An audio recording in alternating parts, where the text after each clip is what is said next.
brought to you by Infinix.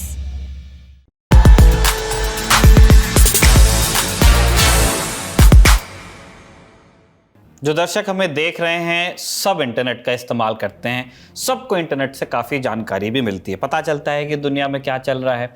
इसी आधार पर हम अपनी राय बनाते हैं।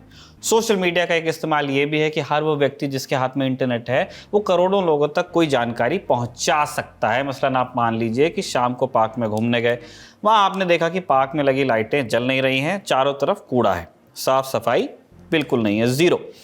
आप तुरंत एक पिक्चर क्लिक करते हैं और सोशल मीडिया पर उसे पोस्ट कर देते हैं, टैग कर देते हैं जो भी नगर निगम है या संबंधित अथॉरिटी है कि फलां पार्क में इस तरह की स्थिति है, इसको आप दिखवाइए। आपकी सोशल मीडिया पोस्ट हो जाती है वायरल। मुमकिन है कि इस तरह कुछ मामले में सुनवाई हो भी जाए, होती भी है, लगातार केसेस आते हैं, प्रशासन कार्रवाई कर देता है और व्यवस्था हो जाती है सुचारू। लेकिन मान लीजिए कि अगर आपके वीडियो वायरल होने के कुछ घंटों या दिन भर बाद नगर निगम या संबंधित अथॉरिटी की तरफ से जवाब आए कि आपका दावा गलत है, हमने फैक्ट चेक किया है, आपने जिस जगह का जिक्र किया है वहाँ सारी लाइटें जल रही थी, पार्क भी एकदम साफ सुथरा है, साथ में अथॉरिटी उस जगह की तस्वीर भी लगा दे, तो फिर आप क्या करेंगे, क्या होगा? इस सवाल का जवाब मिलेगा इलेक्ट्रॉनिक्स एंड आईटी मंत्रालय के नए नियमों में, जिसे आज बड़ी खबर में हम डिस्कस करने वाले हैं। नमस्कार, मेरा नाम है निखिल और आप देखना शुरू कर चुके हैं दी ललन टॉप शो। पिछले कुछ सालों में सोशल मीडिया के उभार के साथ हमने ये भी देखा है कि किस तरह से सोशल मीडिया पर चलने वाली बहसों ने सरकार को बदलने या बनाने में भूमिका निभाई है। लेकिन क्या हो अगर जो जानकारी हम तक पहुंच रही है वही गलत हो? ऐसी गलत जानकारियों के बारे में लोगों को जागरूक करने के लिए ही फैक्ट चेक किया जाता है ताकि हम सही जानकारी तक पहुंच जाएं। इसके लिए तमाम सरकारी एजेंसीज, अलग अलग मीडिया हाउस और कई सारे स्वतंत्र फैक्ट चेकर्स भी काम कर रहे हैं। फैक्ट चेक या फैक्ट चेकर्स ये शब्द आपको इस वीडियो में बार बार सुनाई देगा, तो सबसे पहले यहीं से शुरू करते हैं कि फैक्ट चेक होता क्या है। इसके लिए हमने अपने in house fact checker, reporter और पड़ताल के करता धरता अंशुल से बात की, जिन्होंने हमें इस फील्ड की कुछ तकनीकी बारीकियां बताई। बेसिकली फैक्ट चेक जो है वो एक तरह का जर्नलिज्म है कि हम जो ऑनलाइन दावे हैं या ऑफलाइन जो किसी नेता का स्टेटमेंट है, किसी विपक्षी पार्टी ने कुछ बोला, सत्ता पक्ष की पार्टी ने कुछ बोला, सरकार ने क्या दावे किए, विपक्ष ने क्या दावे किए, उनकी पड़ताल करना और क्या उनके दावे जो हैं, क्या जो ऑनलाइन इंटरनेट पर चल रहा है उसमें कितनी सच्चाई है और कितनी उसमें असलियत है, उनकी पड़ताल करना ही फैक्ट चेक है या फैक्ट चेकिंग है। अगर आप ललन टॉप पे जाएंगे तो ललन टॉप का एक सेगमेंट है पड़ताल। हम वहाँ per day to day basis पे अलग अलग तरह की पड़ताल करते हैं, जिसमें कुछ हेल्थ से रिलेटेड होते हैं, कुछ पॉलिटिक्स से रिलेटेड होते हैं। अभी मैं आपको एक एग्जाम्पल के जरिए समझाता हूँ कैसे हम इस पड़ताल को अंजाम तक पहुँचाते हैं। मेरे सामने स्क्रीन है और इस पे वेबसाइट हमारी खुली हुई है और उसका पड़ताल सेगमेंट है। तो एक जो अरविंद केजरीवाल की फ़ोटो चल रही थी कि केजरीवाल नितिन गडकरी से माफ़ी मांगने गए थे और वो उनका माफ़ीनामा पढ़ रहे हैं, और आप अगर देखें तो दोनों तस्वीर में साथ नज़र आ रहे हैं। इस स्टोरी को मैंने ही किया था और ये स्टोरी मैंने कैसे की थी, उसके लिए मैंने गूगल रिवर्स इमेज सर्च की मदद ली थी। ये एक ऑनलाइन टूल है जिसके ज़रिए आप पुरानी फ़ोटोज़ को देख सकते हैं या नई फ़ोटोज़ को देख सकते हैं। इसमें गूगल आपकी इस तरीके से मदद कर सकता है कि क्या ये फ़ोटो जो अभी चल रही है, जिसके साथ अलग अलग दावे किए जा रहे हैं, वो पहले भी इंटरनेट पे मौजूद है या नहीं। तो मैंने सिंपली गूगल इन्वेड एक टूल मेरे में ऐड है, उसके सहारे उसका रिवर्स इमेज सर्च यूज मैंने किया और उसका गूगल रिवर्स इमेज सर्च की मदद से मैंने उसको ढूंढा उस तस्वीर को। तो देखिए अलग अलग तरह के नतीजे आए इस तस्वीर से रिलेटेड। कुछ फैक्ट चेक संस्थान हैं जिन्होंने पहले से इसको फैक्ट चेक किया था या उसी दौरान फैक्ट चेक किया जब मैं कर रहा था, तब ये नतीजे आए। तो मैंने अपनी स्टोरी इस तरह से कंक्लूड की कि लास्ट में मैंने बताया कि ये फ़ोटो किसी माफ़ीनामे की नहीं है। असल में ये फ़ोटो 16 सितंबर 2014 की है, जब आप नेता अरविंद केजरीवाल ने नई दिल्ली के ट्रांसपोर्ट भवन में नितिन गडकरी से मुलाकात की थी। इस दौरान दिल्ली में ई रिक्शा से जुड़ी गाइडलाइंस पर चर्चा की थी। तो बेसिकली ये गेटी पे मुझे इसका ओरिजिनल फुटेज मिला था, इस ओरिजिनल तस्वीर मिली थी और उसके ज़रिए मैंने बताया था कि जिस तरह के दावे किए जा रहे हैं उनमें एक असलियत नहीं है। ये फ़ोटो उस दौरान की थी जब वो उनकी मुलाकात ई रिक्शा से जुड़ी गाइडलाइंस को लेकर हुई थी। लेकिन फैक्ट चेक की इस दुनिया में सरकारी नियम कहां से आए, जहां से हमने बात शुरू की थी? ये मामला शुरू हुआ इस साल जनवरी में। जनवरी के तीसरे हफ्ते में सूचना एवं प्रौद्योगिकी मंत्रालय ने अपनी वेबसाइट पर आईटी नियमों से जुड़े नए संशोधित मसौदे का प्रस्ताव पेश किया। क्या था प्रस्ताव में? ये था कि सरकार से संबंधित संस्थान ने किसी तथ्य को भ्रामक कहा तो वो कंटेंट ऑनलाइन प्लेटफॉर्म से हटाना पड़ेगा।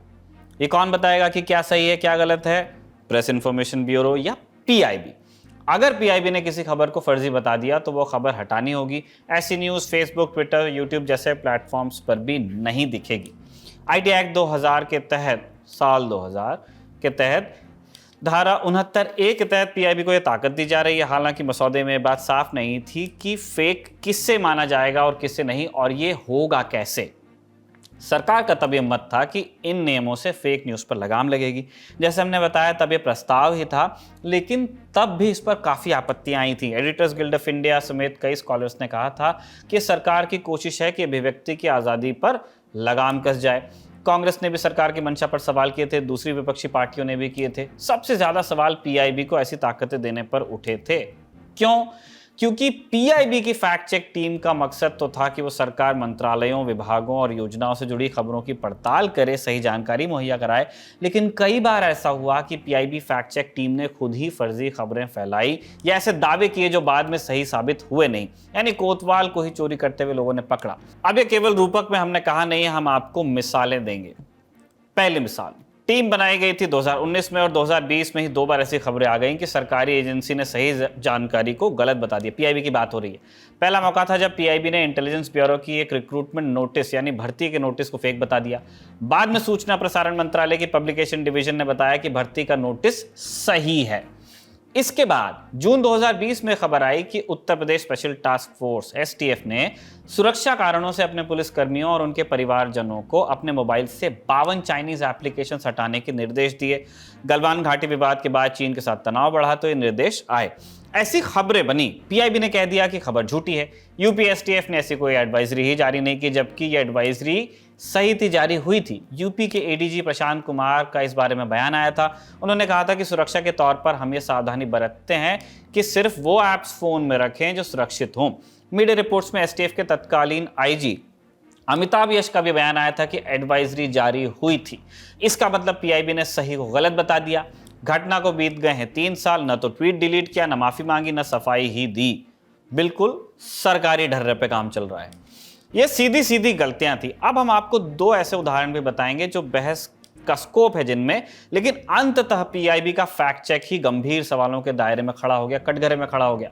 मई 2020 में राजकोट की ज्योति सीएनसी नाम की एक कंपनी ने कोविड संकट से निपटने के लिए केंद्र को धामन 1 वेंटिलेटर दान किए। न्यूज़ पोर्टल द वायर ने अहमदाबाद से चलने वाले अखबार अहमदाबाद मिरर के हवाले से रिपोर्ट छापी कि भाजपा के शीर्ष नेताओं और कंपनी के बीच साठगांठ है। रिपोर्ट में दावा किया गया कि प्रधानमंत्री नरेंद्र मोदी, गुजरात के तत्कालीन मुख्यमंत्री विजय रूपाणी और ज्योति सीएनसी में स्टेक्स रखने वाले हीरा कारोबारी रमेश कुमार वीराने के बीच दोस्ती है और संभवतः इसलिए गुजरात सरकार ने वेंटिलेटर को मंजूरी दी थी। ऐसा हमने कहा, यह दावा था। रिपोर्ट छपने के 1 दिन बाद पीआईबी फैक्ट चेक ने ट्वीट किया कि रिपोर्ट तथ्यात्मक रूप से गलत है। 2 दावे किए फैक्ट चेक के अंदर पीआईबी ने। पहला ये कि गुजरात सरकार ने वेंटिलेटर नहीं खरीदे बल्कि दान में मिले थे। दूसरा दावा किया कि धामन 1 ये जो वेंटिलेटर्स हैं जरूरी चिकित्सा मानकों के हिसाब से सही थे। अब इन दोनों दावों की आप स्क्रूटिनी कीजिए। अव्वल तो जिस स्टोरी की बात हो रही थी जिसका फैक्ट चेक हुआ उसमें ही साफ साफ लिखा था कि ज्योति सीएनसी ने मुफ्त में अहमदाबाद सिविल को वेंटिलेटर दिए थे। तो खरीदने की जिस बात का फैक्ट चेक किया गया था वो खबर में थी नहीं। पीआईबी का दूसरा दावा था कि वेंटिलेटर अच्छी गुणवत्ता के हैं क्योंकि गुजरात सरकार ने ऐसा कहा था। ये फेसबुक पे उन्होंने लिखा था पीआईबी ने। वेंटिलेटर आईईसी 60601 मानकों के अनुरूप बने थे, ये भी पीआईबी ने बताया। जबकि अहमदाबाद मिरर ने डॉक्टर्स और नौकरशाहों के हवाले से एक रिपोर्ट छापी थी कि इन वेंटिलेटर्स के पास drug controller general of India से मिलने वाला अनिवार्य लाइसेंस नहीं था और इसका टेस्ट केवल एक ही मरीज पर किया गया था। गुणवत्ता पर सवाल सिर्फ वायर या अहमदाबाद मिरर ने ही नहीं उठाए थे। समाचार एजेंसी पीटीआई के हवाले से कई जगह एक और खबर छपी कि अहमदाबाद सिविल अस्पताल प्रशासन ने कहा है कि ज्योति सीएनसी के वेंटिलेटर से डिजायर्ड रिजल्ट्स नहीं मिल रहे हैं। माने ये अपना काम ठीक से कर नहीं पा रहे क्योंकि वो हाई एंड नहीं है, यानी उन्नत नहीं है। और राज्य में स्वास्थ्य विभाग के प्रिंसिपल सेक्रेटरी जयंती रवि ने कहा था कि दामन 1 ऐसे समय में सप्लाई किए गए जब मांग बहुत ज्यादा थी, इसे निर्माता अपग्रेड करने वाले हैं। इसलिए ये सवाल उठा कि 19 मई को छपी खबरों में अस्पताल ही कह रहा था कि वेंटिलेटर हाई एंड नहीं है और सेक्रेटरी साहब कह रहे हैं कि अपग्रेड किए जाएंगे, तो 22 मई को गुजरात सरकार के हवाले से ये कैसे कहा जा सकता है कि वेंटिलेटर गुड क्वालिटी का है। ऐसा ही एक और मामला है, वो भी बताते हैं। जून 2022 में रिपोर्टर्स कलेक्टिव के लिए पत्रकार तपस्या ने एक रिपोर्ट की कि पोषण स्कीम के लिए बच्चे का आधार कार्ड अनिवार्य होगा, बच्चों को पोषण के लिए आधार चाहिए होगा। जाहिर है कि इस रिपोर्ट से सरकार की छवि अच्छी नहीं दिख रही थी। 30 जून को पीआईबी फैक्ट चेक टीम ने इस रिपोर्ट को फेक बता दिया और कहा कि बच्चों को आधार कार्ड की जरूरत नहीं है। हालांकि इस दावे को पुख्ता करने के लिए कोई दस्तावेज पेश किया नहीं गया। ये जानकारी मांगी तपस्या ने कि पीआईबी फैक्ट चेक के लिए जानकारी जुटाई कैसे गई और इस बारे में क्या क्या कॉरेस्पॉन्डेंस हुआ था, मैंने सरकारी विभागों के बीच क्या क्या बातचीत हुई। 8 अगस्त को मंत्रालय ने जवाब दिया कि 1 अगस्त को जारी गाइडलाइंस के मुताबिक पोषण आहार के लिए आधार मैंडेटरी नहीं है। लेकिन स्टोरी तो जून 2022 में छपी थी और सरकार हवाला दे रही थी अगस्त में आई गाइडलाइन का। फिर आरटीआई लगी, फिर पूछा गया कि फैक्ट चेक कैसे हुआ, तब मंत्रालय ने कह दिया कि और जानकारी है ही नहीं। पीआईबी की तरफ से कहा गया कि मंत्रालय ने जो बयान दिया था उसी के आधार पर फैक्ट चेक कर दिया गया। पीआईबी या मंत्रालय ये नहीं बता पाए कि 1 अगस्त 2022 से पहले जो गाइडलाइंस लागू थी, जिस वक्त स्टोरी हुई, तब नियम क्या था, उसके दस्तावेज हमारे सामने नहीं आए। तपस्या का दावा है कि मार्च 2022 में आधार कार्ड वाला ही नियम था, जिसे बाद में बदला गया। तो एक बार फिर हमने देखा कि कंटेस्टेड चीजों को गलत बताते हुए पीआईबी ये स्पष्ट रूप से स्थापित नहीं कर पाया कि उसने अमुक खबर को फेक पाया तो कैसे पाया। इसलिए कहा जा रहा है कि सरकारी फैक्ट चेक का रिकॉर्ड खराब है और इसीलिए जब जब किसी खबर को अंतिम रूप से सही या गलत बताने का अधिकार सरकार या सरकार द्वारा स्थापित अथवा नियंत्रित किसी संस्था को देने की बात होती है, चिंता व्यक्त की जाती है। फैक्ट चेक को लेकर जनवरी में सरकार का प्रस्ताव आया। अब आते हैं फाइनल रूल्स पर। बीते दिन यानी 6 अप्रैल को सरकार ने एक गजट नोटिफिकेशन निकाला। क्या था इस नोटिफिकेशन में? नोटिफिकेशन में कहा गया कि सरकार एक नया ऑर्गेनाइजेशन बनाएगी जो केंद्र सरकार से जुड़े फैक्ट चेक करेगा। नया नियम कहता है कि ऑनलाइन प्लेटफॉर्म्स या इंटरमीडियरीज जो बिचौलिए होते हैं, फेसबुक, ट्विटर वगैरह, केंद्र से जुड़ी कोई भी गलत, झूठी या भ्रामक जानकारी शेयर नहीं कर सकते। बिल्कुल सही बात है, किसी को भी गलत जानकारी शेयर नहीं करनी चाहिए। लेकिन यहाँ सवाल ये है कि ये कैसे तय होगा कि कौन सी जानकारी सही है और कौन सी गलत है? कौन तय करेगा? इस सवाल का जवाब भी सरकार ने देने की कोशिश की है। सरकार ने कहा है कि इसके लिए सरकार एक फैक्ट चेक यूनिट बनाएगी जो गलत, भ्रामक या झूठी जानकारियों की, सूचनाओं की पहचान करेगी। आप सुन लीजिए। On the misinformation side, the rules basically say that the government of India through MeitY will notify an organization, and that organization then would be the fact checker for all aspects of content online and on intermediaries that are related to government. And as I have said earlier to those who have asked me, the due diligence under Rule 3 essentially says that the intermediaries have an obligation to take down, when reported, or take down on their own content if they are to enjoy safe harbor under Section 79. पहचान हो जाएगी तो फिर क्या होगा? भारत सरकार की fact check unit अगर किसी खबर को भ्रामक या गलत बता देगी तो फिर इंटरमीडियरीज को वो हटाना पड़ेगा। हालांकि ये अनिवार्य नहीं होगा। इंटरमीडियरीज को ये दायित्व होगा कि वो ऐसे कंटेंट के रिपोर्ट होने पर स्वतः संज्ञान लेकर इसे हटा लें। ऐसा नहीं करते हैं तो फिर सेक्शन 79 के अंतर्गत मिलने वाले सेफ हार्बर की सुविधा वो खो सकते हैं। इंटरमीडियरीज यानी वो कंपनियां जो दूसरे लोगों की ओर से डेटा स्टोर करती हैं, जैसे गूगल है, फेसबुक है, ट्विटर, यूट्यूब वगैरह वगैरह। इसमें सोशल मीडिया प्लेटफॉर्म्स के अलावा टेलीकॉम और इंटरनेट सर्विस प्रोवाइडर्स यानी जो ISPs देते हैं वो भी शामिल हैं। इन्हें साल 2000 की IT एक्ट की धारा 79 के अंतर्गत सेफ हार्बर की सुविधा दी गई है। इसमें कहा गया है कि एक मध्यस्थ यानी इंटरमीडियरी किसी भी तीसरे पक्ष की जानकारी, डेटा या उसके द्वारा उपलब्ध या होस्ट किए गए संचार लिंक के लिए उत्तरदायी नहीं होगा। अब यहाँ नए नियमों के मुताबिक इंटरमीडियरीज के लिए ये मैंडेटरी नहीं है कि वो केंद्र सरकार की फैक्ट चेक यूनिट द्वारा गलत बताई गई खबर को हटाएं ही। लेकिन अगर वो नहीं हटाते हैं तो फिर ये मामला कानूनी हो जाएगा, मतलब कानूनी एक्शन लिया जाएगा और सेक्शन 79 के अंतर्गत इंटरमीडियरीज को जो सुविधाएं मिलती हैं वो खत्म हो जाएंगी और कोर्ट में केस चलेगा। ये सब मीडिया ऑर्गेनाइजेशंस पर भी लागू होगा। यानी अगर किसी न्यूज़ पोर्टल या चैनल की ओर से कोई ऐसी खबर होती है जिसे सरकारी फैक्ट चेक यूनिट गलत बता देती है, लेकिन पोर्टल या चैनल उसे सही मानते हैं, फैक्ट चेक के बावजूद फैक्ट्स भी रखते हैं, तब भी मामला कोर्ट में जाएगा। आप सुनिए। All we are saying is if there are two people who disagree about a content, why should the government come in the way and say that we will protect one party? That's all. This is all that is happening.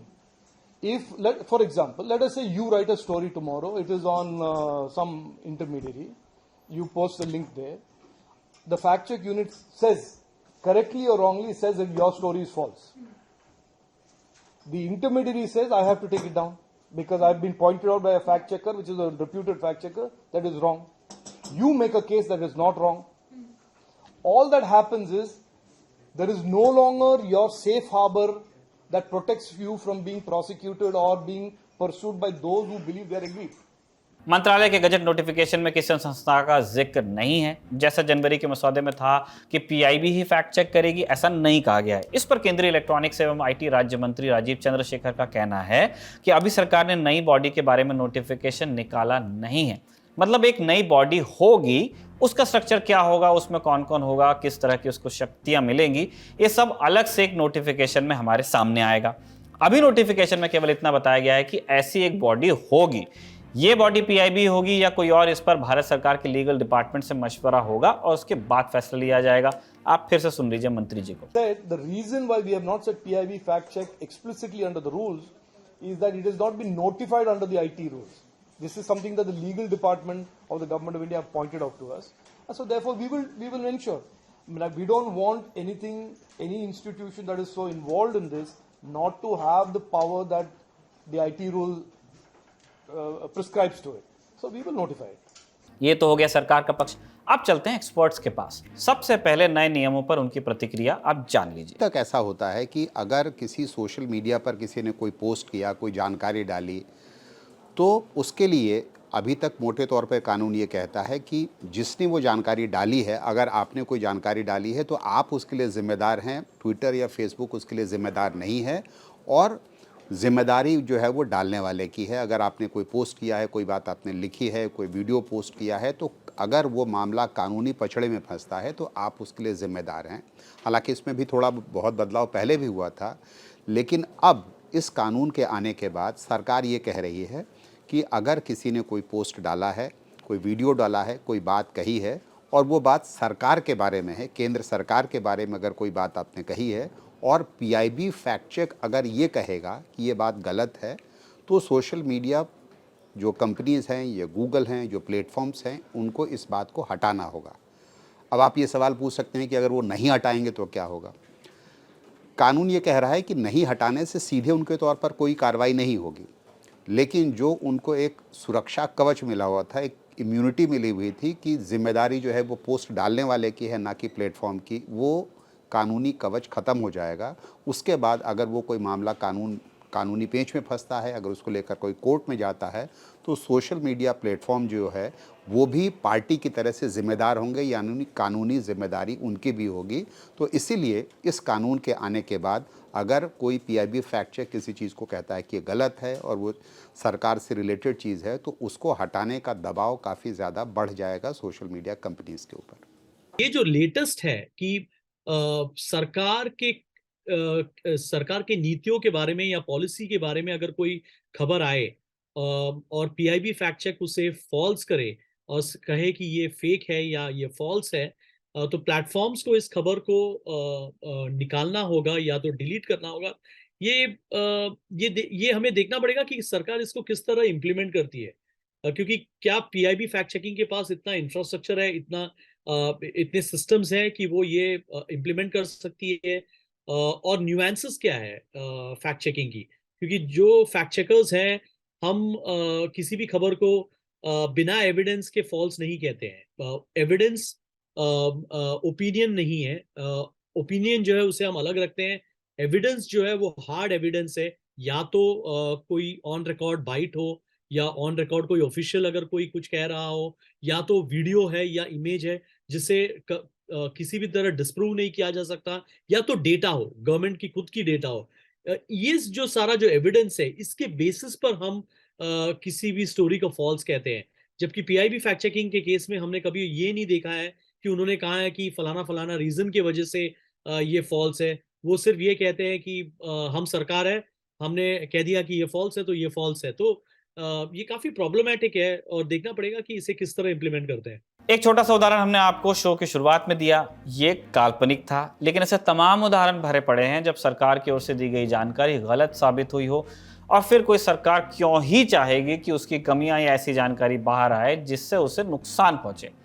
अब यहाँ एक सवाल और चिंता है, अगर सरकार ही खुद फैक्ट चेक करने लगेगी तो फिर सरकार के दावों का फैक्ट चेक कौन करेगा?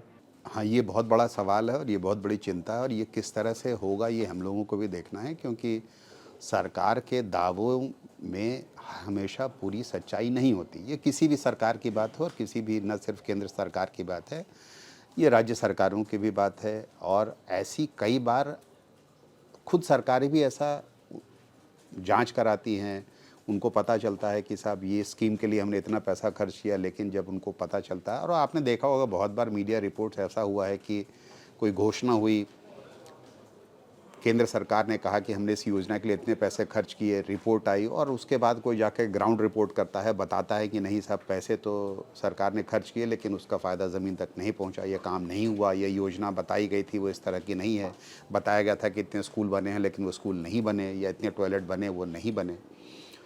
तो उसके बाद सरकार भी कई बार एक्शन लेती है जब उनको ग्राउंड रियलिटी पता चलती है। तो अब जब इस तरह की बात आएगी कि सरकार की योजना को आप अगर गलत नहीं कह सकते, मैं इसके बारे में कोई अभी अंदाज़ा नहीं लगाना चाहता कि किस तरह के स्पेकुलेट करने की बात होगी कि अभी हम सोचें कि वो किस तरह से काम करेगा। हो सकता है कि वो अपना ये जो नए कानून आने के बाद पीआईबी फैक्ट चेक अपना दायरा सीमित रखे और सिर्फ उन चीज़ों में हस्तक्षेप करे जहाँ जो सीधे सरकार के स्टेटमेंट या सरकार के सीधे योजनाओं से जुड़ी हुई बात है। लेकिन इसका स्कोप कितना होगा और किस तरह से काम करेगा, जब ये पूरी पिक्चर सामने आएगी तभी बात क्लियर हो पाएगी। याद कीजिए फरवरी 2021 का वक्त, तब सरकार आईटी रूल्स 2021 लेकर आई थी। सरकार ने कहा कि वो इन नियमों से नागरिकों की निजता और हितों की सुरक्षा करना चाहती है ताकि हैरेसमेंट आदि के केसेस में त्वरित कार्रवाई हो। लेकिन तब खूब हंगामा हुआ था। इन नियमों की यह कहकर आलोचना की गई कि सरकार सोशल मीडिया को नियंत्रित करना चाहती है और इसी बहाने डिसेंट या असहमति पर चोट करना चाहती है। नई फैक्ट चेक बॉडी के लिए भी इसी तरह के सवाल उठाए जा रहे हैं। बहुत से लोग इसे मीडिया पर सेंसरशिप के तौर पर देख रहे हैं। सुनते हैं इस पर एक्सपर्ट्स क्या कहते हैं कि क्या ये फेयर मॉन्गरिंग है, सरकार कुछ ऐसा तबाह तो नहीं कर देने वाली है जो इस तरह का भय पैदा हो रहा है, क्या इसमें कोई सब्सटेंस है। इस बारे में विशेषज्ञ क्या सोचते हैं, आप सुनिए। भ्रामक खबर जो है वो उससे कितना इम्पैक्ट हो सकता है ये तो हमने देखा था जब रिसेंटली ये खबर रूमर्स हुए थे कि जो बिहारी माइग्रेंट्स हैं या वर्कर्स हैं उन्हें तमिलनाडु में पीटा जा रहा है, उन्हें मारा जा रहा है। काफी सारे गलत गलत वीडियोस आए थे जिसे हमने फैक्ट चेक किए, काफी सारे फैक्ट चेकर्स ने उसे फैक्ट चेक किया। इनफैक्ट ये खबर तो हमने कल भी देखा है कि सुप्रीम कोर्ट तक ये खबर पहुंच गई थी क्योंकि बीजेपी के एक लीडर ने इस खबर को उन्होंने बिना एविडेंस के उन्होंने डाला था और सुप्रीम कोर्ट ने उनसे माफी मांगने के लिए कहा है। तो ये जो प्रॉब्लम है इस प्रॉब्लम को कोई डिनाई नहीं कर रहा है, लेकिन इसे किस तरह किया जा सकता है? क्या किसी भी खबर को निकालना जरूरी है, और अगर निकालना जरूरी है तो उसके गाइडलाइंस क्या है? क्योंकि देखिए काफी सारे जो चीजें जो पोस्ट हम देखते हैं फेसबुक पे या ट्विटर पे, इसमें काफी सारी न्यूएंसेस है। कभी कभी लैंग्वेज न्यूएंस है, कल्चरल न्यूएंस है, तो इसे सीधी तरह हम फॉल्स कहकर हम उसे निकाल नहीं सकते। तो फिर वहां पर ये खबर आई, ये पॉइंट आएगी कि क्या कि जो फ्रीडम ऑफ स्पीच जो है वो फ्रीडम ऑफ स्पीच को उस पर इम्पैक्ट होगी। क्योंकि अगर सरकार को लग रही है कि किसी भी नीति पर काफी सारा क्रिटिसिज्म आ रहा है, या तो लोग उस नीति को पसंद नहीं करते हैं, और वो काफी सारी, और हो सकता है कि गलत गलत खबर भी फैला रहे होंगे, लेकिन उसी पूरी तरह उस पोस्ट को निकाल दे और सिर्फ गवर्नमेंट का जो सपोर्ट में जो खबर है उसे सिर्फ प्लेटफॉर्म पर दिखाया जाए, ये कितना वैलिड है, इस पर डिबेट होना जरूरी है। मेरा ये पर्सनल व्यक्तिगत प्रॉब्लम ये इस कानून या इस अमेंडमेंट के साथ ये रहा है कि कोई डिबेट नहीं हुआ है। सरकार ये बोलेगी कि ये हमेशा बोलते आ रही है कि हमने डाल दिया है डिस्कशन के लिए, लेकिन क्या उन्होंने किसी फैक्ट चेकर्स से बात की? क्या उन्होंने किसी मीडिया बॉडी के साथ बात की? क्या एक्सटेंसिव डिस्कशंस हुए हैं? इसके किस तरह इस अगर इन अमेंडमेंट्स को वो लाना चाहते हैं तो उसके जो दूसरी साइड है या उसकी जो फ्लिप साइड है, क्या उसके बारे में उन्होंने सोचा है? किसी भी बारे में हमने कोई डिबेट नहीं देखा है। सरकार ने ड्राफ्ट रूल्स लाए, कुछ हफ्तों के बाद या कुछ महीनों के बाद उन्होंने उसे सीधी तरह इम्प्लीमेंट करने की अनाउंसमेंट्स कर दी। कि ये चिंता गैर वाजिब नहीं है, क्योंकि ये कानून सीधे सीधे मीडिया ऑर्गेनाइजेशंस पर लागू नहीं हो रहा है। ये कहा जा रहा है प्लेटफॉर्म्स को कि आपको जो जानकारी कही जा रही है कि ये गलत है, आप उसको हटा लीजिए। हालांकि कानून ये कहता है कि अगर आप नहीं हटाएंगे तो सीधे आप पर कानूनी कार्रवाई नहीं होगी, लेकिन कानूनी कार्रवाई से बचने का जो इम्यूनिटी आपको मिली है वो ख़त्म हो जाएगी। सीधे शब्दों में इसका मतलब ये हुआ कि अगर प्लेटफॉर्म नहीं हटाएंगे, अगर किसी कंटेंट को नहीं हटाएंगे, तो अगर वो मामला कोर्ट में जाता है या सरकार ही उसको लेकर के कोर्ट में जाती है या कोई दूसरा तीसरा व्यक्ति उसको लेकर के कोर्ट में जाता है, तो सोशल मीडिया प्लेटफॉर्म्स उसमें घसीटी जाएंगे। आप समझ सकते हैं कि सोशल मीडिया प्लेटफॉर्म्स, भारत जितने बड़े देश में करोड़ों लोग सोशल मीडिया प्लेटफॉर्म पे हैं, हर व्यक्ति ने जो कहा उसका कानूनी जिम्मेदारी लेना कोई नहीं चाहेगा, और कोई नहीं चाहेगा सोशल मीडिया प्लेटफॉर्म कि हम इतने मामलों में कानूनी कार्रवाई में अपने आप को घसीटें। वहाँ हम रात दिन किसी व्यक्ति ने कुछ कहा हमारे प्लेटफॉर्म पर, उसको लेकर के कोर्ट के हम चक्कर काटते रहें या हमारे लोग वहाँ जाएं, इसकी जिम्मेदारी कोई नहीं लेना चाहेगा। तो वो ये चाहेंगे कि जो भी कहा जा रहा है पीआईबी फैक्ट चेक की तरफ से उसको हटा दो, और इससे ये डर ज़रूर बना रहेगा कि क्या ऐसा तो नहीं होगा कि किसी बात के कोई ऐसा मुद्दा है जिसके संदर्भ में दो ओपिनियन है लोगों के, तो एक तरफ की जो ओपिनियन है वो ख़त्म हो जाएगा या उसकी कोई जगह नहीं बचेगी। सही तरीका ये होगा प्रेस की फ्रीडम के बारे में कि बहुत से ऐसे मुद्दे होते हैं जिसमें किसी चीज़ का दो पक्ष होता है, और हम कोशिश, सही मायने में प्रेस फ्रीडम का ये मतलब है कि आप हर तरह की चीज़ों को सामने लाएं ताकि जो पढ़ने वाला या देखने वाला है वो उस पूरी कंप्लीट पिक्चर को देखे और उसके बाद अपना फैसला खुद करे। ये डर है कि अब इसमें ऐसी कहीं ऐसा तो नहीं होगा कि इस कानून के लागू होने के बाद जो एक तरह का डिस्कोर्स है वो ख़त्म कर दिया जाएगा। सोशल मीडिया कंपनियों की मुसीबत बढ़ेगी क्या इससे, कानून से? अब ये भी जान लीजिए। देखिए, सोशल मीडिया कंपनीज़ किसी भी हालत में ये नहीं चाहेंगी, बहुत सारी सोशल मीडिया कंपनी जो इंडिया में ऑपरेट करती हैं, आपको पता है कि वो दूसरे देशों की कंपनियां, वो बिल्कुल नहीं चाहेंगी कि वो कानूनी उलझन में फंसें, तमाम तरह के कोर्ट केसेस में फंसें। और उनका पहला अप्रोच ये होगा कि अगर इसको हटाने को सरकार कह रही है तो इसको हटा दो, क्योंकि नहीं हटाने से अगर हमारे सुरक्षा कवच ख़त्म होता है, मतलब नहीं हटाने का मतलब ये होगा कि अब इसको लेकर के अगर कोई कानूनी कार्रवाई होती है तो आप भी ज़िम्मेदार हैं। ये जिम्मेदारी ज़्यादातर सोशल मीडिया कंपनीज़ नहीं लेना चाहेंगी। वो इसलिए नहीं लेना चाहेंगी कि करोड़ों सोशल मीडिया प्लेटफॉर्म पे यूज़र्स हैं, इतने लोगों के कही गई हर बात की कानूनी जिम्मेदारी लेना, उसको कोर्ट में सही ठहराना, उसको लेकर के जो एक्शन होगा उसको झेलना, वो पार्टी नहीं बनना चाहेंगी, क्योंकि ये उनके लिए बहुत बड़ी मुसीबत होगी। और आप इमेजिन करिए कि अगर किसी फेसबुक पर अगर लाखों लोग हर दिन लाखों पोस्ट डालते हैं, ये कैसे संभव है कि कोई सोशल मीडिया कंपनी उन सारे पोस्ट को लेकर के हटाने की बात या सही करने की बात, अभी भी जैसे फेसबुक एक फैक्ट चेक का ऑपरेशन चलाता है जिसमें फैक्ट चेकर्स को उसने ये राइट दिया है कि अगर आपको लगता है ये चीज़ गलत है तो हमें बताएं, हम उसका डिस्ट्रीब्यूशन कम कर देंगे, और अगर यह कोई चीज़ बहुत ख़तरनाक है तो उसको हटा भी देंगे। लेकिन अगर ये इस रूप में आए कि अगर आप नहीं हटाते हैं तो आप कानूनी कार्रवाई आप पे होगी, आप कानूनी कार्रवाई के शिकंजे में फंसने का आपके ऊपर डर हो जाएगा, तो ये स्थिति फिर उनके लिए भी चिंताजनक होगी। और इसका सीधा सीधा मतलब ये होगा कि वो इस लफड़े में नहीं पड़ना चाहेंगी, वो सीधा चाहेंगी कि जो भी कंटेंट को हटाने को कहा जा रहा है उसको हटा दिया जाए। फेक न्यूज़ बिल्कुल एक समस्या है जिससे निपटने के लिए सख्त कानूनों की भी ज़रूरत है। तमिलनाडु में बिहार से आए प्रवासी मजदूरों पर हमलों के जो कथित दावे हुए थे बाद में झूठे निकले, लेकिन हम जानते हैं कि दोनों सूबे बारूद के ढेर पर थे, बस एक चिंगारी लगने की देर थी, बहुत तनाव था। इसलिए फैक्ट चेक का महत्व है, लेकिन हमें ये भी देखना होगा कि किसी न्यूज़ को फेक बताने से पहले कितना होमवर्क किया गया है। ये फैक्ट चेकर अपने आप में कितना प्रोफेशनल रहा है जिसने भी किया है। अगर ऐसा नहीं होगा तब नियत पर सवाल उठेंगे ही। फिर ये मामला जिसकी हम अभी बात कर रहे हैं प्रेस की स्वतंत्रता से भी जुड़ा हुआ है कि मीडिया संस्थान किस तरह की खबरें करते हैं और उन्हें कब और क्यों सही या गलत बताया जाता है। इसलिए हम उम्मीद करते हैं कि सरकार इस नाजुक विषय पर फैसला लेने से पहले सारे वाजिब सवालों के संतोषजनक जवाब देगी और सारे स्टेक होल्डर्स को साथ लेगी। ये था आज का दिल on top show. Comment box में लिख के बताइएगा कि आपको कैसा लगा। अगले एपिसोड में आपसे मुलाकात होगी, तब तक के लिए दीजिए इजाजत। शुक्रिया, शुभ रात्रि। सिर्फ 59 रुपए महीने में पाइए YouTube पर LT प्रीमियम। किसी भी प्लेटफॉर्म से 3 दिन पहले देखिए हमारे प्रीमियम प्रोग्राम जैसे guest in the news room, किताब वाला आदि। इसके अलावा बहुत कुछ। सब्सक्राइब करने के लिए ललन टॉप के YouTube चैनल पर जाकर क्लिक करें ज्वाइन बटन।